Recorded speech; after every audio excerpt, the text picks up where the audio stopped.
Hi guys, आज हम देखेंगे कक्षा 10वीं का जो संस्कृत में प्रत्यय आते हैं। यह एग्जाम में 4 नंबर के आते हैं, एक एक करके आते हैं ऑब्जेक्ट के रूप में। तो आप देखेंगे इसको हम कैसे उत्तर पहचानेंगे। तो ब्लूप्रिंट भी आपको दिखाई दे रहा हूँ, तो आप देखिए इसमें ब्लूप्रिंट में आपको प्रत्यय दिख रहे होंगे। चौथे नंबर के क्वेश्चन में आएंगे और यह कितने 4 नंबर के आएंगे। उसके बाद चौथे नंबर में सूक्ति आएगी एक, वह 1 नंबर की आएगी। तो 5 नंबर के कुल चौथे नंबर पे आपको ऑब्जेक्ट मिलेंगे। और यह आएंगे कैसे, यह भी आप देख लीजिए। एग्जाम में यह आप देखिए कैसे पहचानेंगे और कैसे आते हैं।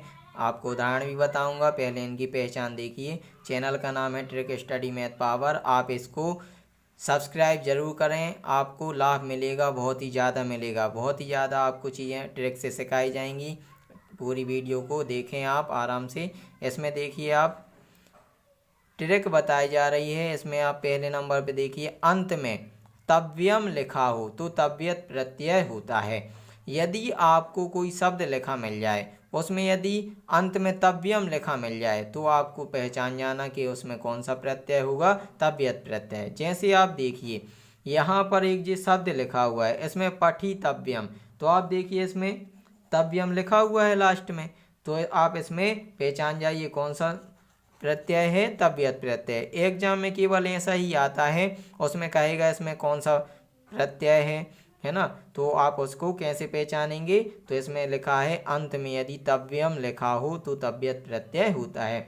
तो आप इसमें पठितव्यम में देखिए तव्यम लिखा हुआ है, इसलिए इसमें कौन सा प्रत्यय है, तव्यत प्रत्यय है। और इसमें शब्द कौन सा है, पठ शब्द है। तो आप देखिए इसमें आपको केवल यह जानना जरूरी है कि इसमें प्रत्यय कौन सा है। प्रत्यय हमेशा कहाँ जोड़ते हैं, अंत में जोड़ते हैं। तो आपको पीछे ही देखना है, अंत में। अब आप देखिए दूसरे नंबर पे, अंत में नियम या नियम लिखा हो तो अनियर प्रत्यय होता है। जैसे आप देखिए स्मैडियम लिखा, इसमें आप देखिए लास्ट में क्या लिखा है, नियम लिखा हुआ है। तो अंत में यदि नियम मिल जाए आपको, तो उसमें कौन सा प्रत्यय होगा, अनियर प्रत्यय होगा। और शब्द कौन सा है, स्मृ, और इसमें प्रत्यय कौन सा है, अनियर। तो आपको केवल इतना से याद रखना है कि अंत में नियम या नियम लिखा हो तो अनियर प्रत्यय होता है। आपको अभी बताएंगे कि इसमें कैसे आए हैं, एग्जाम में आपको बताएंगे कि कैसा आता है। तो आप पूरा वीडियो को देखिएगा, लास्ट में देखेंगे उसको। तो आप देखिए इसमें अंत में ना लिखा हो, आप यहाँ पर यह ध्यान दीजिए कि अंत में ना लिखा हो तो सत्र प्रत्यय होता है। इसमें देखिए आप चाहे पठन लिखा हो चाहे हसन लिखा हो, तो आप देखिए इसमें पठन तो पठ यहाँ पर शब्द होगा, और लास्ट में आप देखिए ना लिखा हुआ है और हलंत भी लगा। तो आप इसमें देखिए ना लिखा है तो कौन सा प्रत्यय है, इसमें सत्र प्रत्यय है। फिर आगे देखिए अंत में मानह लिखा हो तो सानच प्रत्यय होता है। जैसे वैध मानह, आप इसमें देखिए वैध और सानच, तो इसमें मान लिखा हुआ है, मानह लिखा हुआ है लास्ट में, इसलिए इसमें सानच प्रत्यय है। और देखिए 5वें नंबर पर अंत में तह लिखा हो तो कित प्रत्यय होता है। आप देखिए इसमें कथितः लिखा है, तो इसमें तह लिखा तो कित प्रत्यय होगा। इसमें क्या लिखा है, तह, तो इसमें कौन सा प्रत्यय होगा, कित प्रत्यय होगा।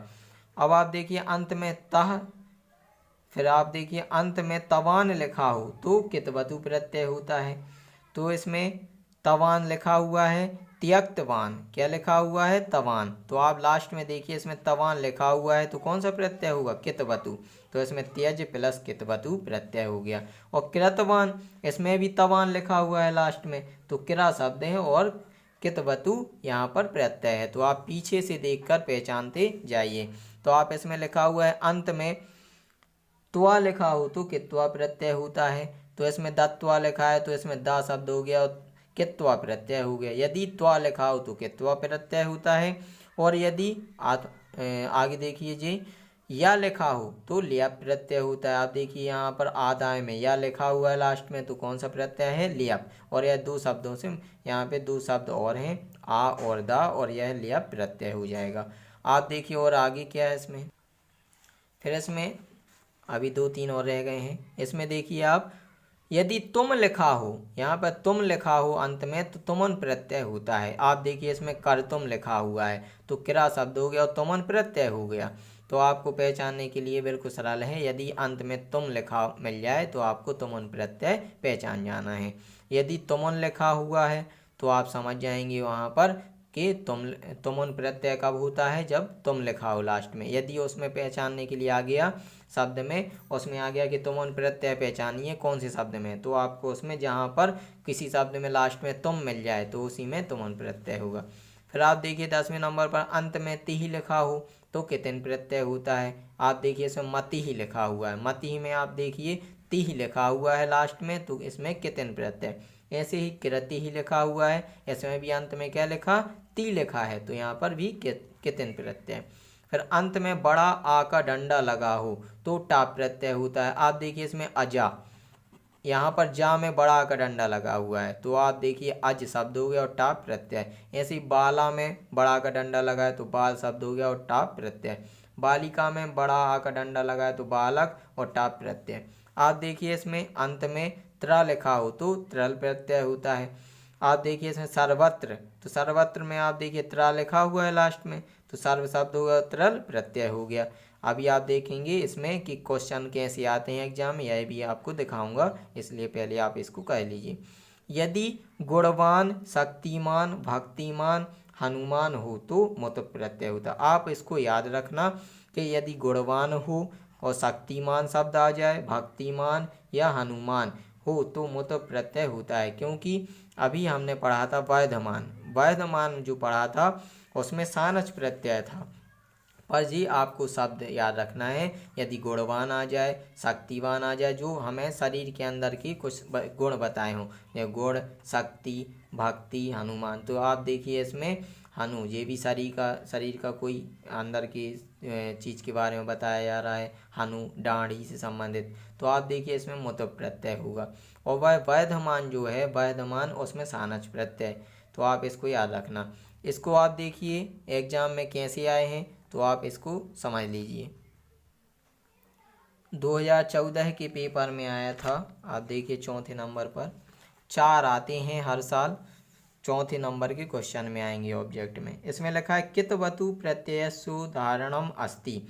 तो हमने कितवतु प्रत्यय कब पढ़ा है कि कब होता है कितवतु प्रत्यय, उसमें कह रहा है कितवतु प्रत्यय का उदाहरण है अस्ति, मतलब है कौन सा उदाहरण है कितवतु का, तो आपको इसमें देखना है। आप देखिए इसमें लिखा है पठितव्यम, फिर पठितवान, पठनीयम या पठितुम। आप देखिए इसमें यह व नंबर का पठितवान, तो आपने पढ़ा क्या है, जो ट्रिक पढ़ी है उसमें आपने पढ़ा है कि यदि अंत में तवान लिखा हो तो कितवतु प्रत्यय होता है। देखिए आपने क्या पढ़ा था, यदि अंत में तवान लिखा हो तो कितवतु प्रत्यय होता है। तो आप देखिए इसमें तवान कौन से में लिखा है, इसमें तो तव्यम लिखा है, इसमें तवान लिखा है, इसमें नियम लिखा है, इसमें तुम लिखा। अब आप समझ जाइए आपने उसमें ट्रिक में क्या पढ़ा है, यदि अंत में तवान लिखा हो तो कितवतु प्रत्यय। तवान काहे में लिखा, पठितवान में लिखा हुआ है, तो आप समझ गए होंगे। फिर आगे देखिए इसमें लिखा सर्वत्रल इत्यस्य पदम भविष्यति। इसमें वह कह रहे हैं इसमें कौन सा पद है, इस पद का इसमें पद होता है, कौन सा पद होता है, तो आप देखिए इसका पूरा जो पद मिल के बनेगा क्या बनेगा।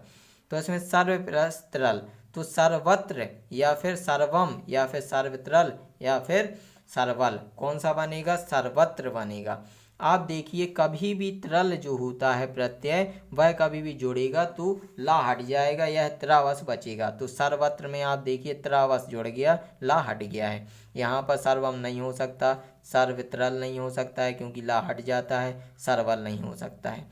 आप देखिए अगला सेव्यमानः इत्यस्मिन् पदे प्रत्ययः अस्ति। अब सेव्यमानः में आप देखिए इसमें प्रत्यय कौन सा है, वह कह रहा है सेव्यमानः में प्रत्यय कौन सा है, तो तुमुन, कित्वा, सानच या सत्र। आप इसमें देखिए आपने पढ़ा था वैधमान, आपने क्या पढ़ा है, यदि वैधमान लिखा हो, आप देखिए अंत में मानः लिखा हो तो सानच प्रत्यय होता है।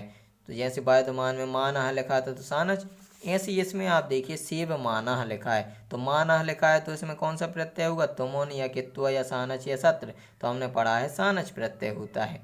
फिर लिखा है बालिका, इसमें आप देखते ही पहचान जाएंगे। इसमें लिखा है इत्यस्मिन् पदे प्रत्यय अस्ति, प्रत्यय कौन सा, आप इसमें देखिए बड़ा का डंडा लगा हुआ है, कोई एक शब्द हो और केवल उसी एक शब्द में एक डंडा लगा मिल जाए बड़ा का, तो आप समझ जाए उसमें टाप प्रत्यय होगा, क्योंकि आपने इसको पढ़ा है कि यदि अंत में बड़े अक्षर की मात्रा हो तो उसमें कौन सा प्रत्यय होता है, टाप प्रत्यय होता है। देख लीजिए आप इसको थोड़ा सा, यह आपने पढ़ा था बड़ा का डंडा लगा हो तो टाप प्रत्यय, तो आप देखिए बालिका यहाँ पर बड़ा का डंडा लगा तो टाप प्रत्यय ही आया हुआ है। तो आपको पता चल गया है कि कैसे आते हैं एग्जाम में। और आगे भी देखिए 2015 में आए थे क्वेश्चन, आप इसको देखिए चौथे नंबर के, कितवतु प्रत्यय सुधारण अस्ति। कितवतु प्रत्यय का उदाहरण अस्ति मतलब है, अस्ति और नास्ति में आप जरूर ध्यान देना, यहाँ पर क्या कौन सा प्रत्यय, आप देखिए कितवतु प्रत्यय कौन से शब्द में है, तो कितवतु प्रत्यय कब होता है आपको पता है, जब लास्ट में तवान लिखा हो, आपने पढ़ा है। तो आप देखिए इसमें तवान काहे में लिखा लास्ट में, त्यक्तवान और त्यजन और त्यक्तव्यम और त्यक्तता, आपको पहले नंबर पर दिख गया हुआ तवान, तो इसमें त्यक्तवान में कितवतु प्रत्यय होगा। फिर लिखा है इतिहास प्लस ठक इत्यस पदम भविष्य, इसका पद होगा क्या होगा, इससे मिला के ऐतिहासिक या फिर ऐतिहासिक या ऐतिहासिक या ऐतिहासिक। आप देखिए इसमें यह ब नंबर का सही है, तो आप देखिए इसमें ब नंबर का नीचे भी आंसर होंगे, तो आप देखिए खा का बा है, तो देखिए यहाँ पर खा का बा है, तो यहाँ पर ऐतिहासिक होगा। आप इसको पढ़ चुके हैं, शब्द को बहुत बार पढ़ चुके हैं, तो आपको समझ में आ जाएगा। आप देखिए याचमानः, इसमें लास्ट में क्या लिखा हुआ है, मानः, माना होता है तो कौन सा सानच प्रत्यय होता है, जैसे अभी हमने सेव मानः पढ़ा था, तो यहाँ पर दा नंबर का आंसर सही होगा। फिर देखिए कोकिला, इसमें कोकिल और इसमें बड़ा का डंडा लगा हुआ है, तो इसमें प्रत्यय कौन सा होगा, टाप प्रत्यय, बड़ा का डंडा लगा हो तो टाप प्रत्यय, तो इसमें घा का सा है। फिर यहाँ पे देखिए इसमें 4 जी दिए गए थे, और आगे देखिए यहाँ पर हर चौथे क्वेश्चन में 4 प्रत्यय आएंगे, तो आप इसको अच्छे से करके आना। यह 2016 के पेपर में आए हुए थे। ल्यप प्रत्यय सुधारण मस्ती, ल्यप प्रत्यय में कौन सा उदाहरण है, आप देखिए ल्यप प्रत्यय कौन से उदाहरण में है। आप देखिए आपने नियम पढ़ा है, यदि अंत में या लिखा हो तो ल्यप प्रत्यय होता है। अंत में या आप ढूंढिए कहाँ लिखा है, यह लिखा है आगत्य, आगत्य में आप देखिए या लिखा हुआ है, कौन सा प्रत्यय है, ल्यप प्रत्यय, यही आंसर है। फिर आप देखिए उक्तवान इत्यस्मिन् पदे प्रत्यय अस्ति, आपने देखा यहाँ पे तवान लिखा हुआ है, लास्ट में तवान लिखा हो तो कितवतु प्रत्यय होता है, आपको पता है। तो इसमें कितवतु, इसमें मैं कह रहा है इत्यस्मिन् पदे प्रत्यय अस्ति, प्रत्यय है कौन सा प्रत्यय, कितवतु, कितवतु कहाँ है, सा नंबर पर है, सही होगा।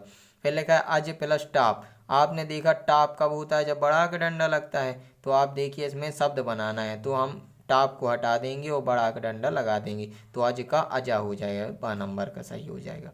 फिर घा नंबर में देखिए तुमुन प्रत्यय उदाहरण नास्ति, तुमुन प्रत्यय का उदाहरण नहीं है, आप इसमें कंफ्यूज नहीं होना कि अस्ति और नास्ति, तो अस्ति और नास्ति में आपको जरूर ध्यान देना है। यदि अस्ति आपने समझ लिया तो आप पहले ही नंबर पे का पता सही लगा दें, इसलिए आपको देखना है कि नास्ति लिखा हुआ है तो यह तुमुन प्रत्यय किस में नहीं है, ने तुम में तुमुन प्रत्यय है, क्योंकि लास्ट में यदि अंत में तुम लिखा हो तो तुमुन प्रत्यय होता। जे तुम में भी तुम लिखा है तो तुमुन है, कर तुम में भी तुम लिखा है तो तुमुन प्रत्यय, और नहीं है पठा तू में, यहाँ पर तू लिखा है तुम नहीं लिखा, तो यहाँ पर दा नंबर का सही होगा। तो आप देखिए इसमें दा नंबर में तुमुन प्रत्यय नहीं है। आपको समझ में आ गए होंगे कैसे पेपर में आते हैं और इसको कैसे लिखा जाता है। तो आपको यदि वीडियो पसंद आई हो तो मेरे चैनल को सब्सक्राइब जरूर करें, और भी आपको जो भी प्रॉब्लम हो, जो भी ग्रामर में किसी भी सब्जेक्ट की, वह आप कमेंट में लिखें। मैं आपको हर चीज़ की ग्रामर इतनी सरल तरीके से बता दूंगा कि आप आसानी से समझ जाएंगे, इसलिए मेरे चैनल को सब्सक्राइब जरूर करें, जिससे मैं जल्दी जल्दी वीडियो ला सकूं। धन्यवाद।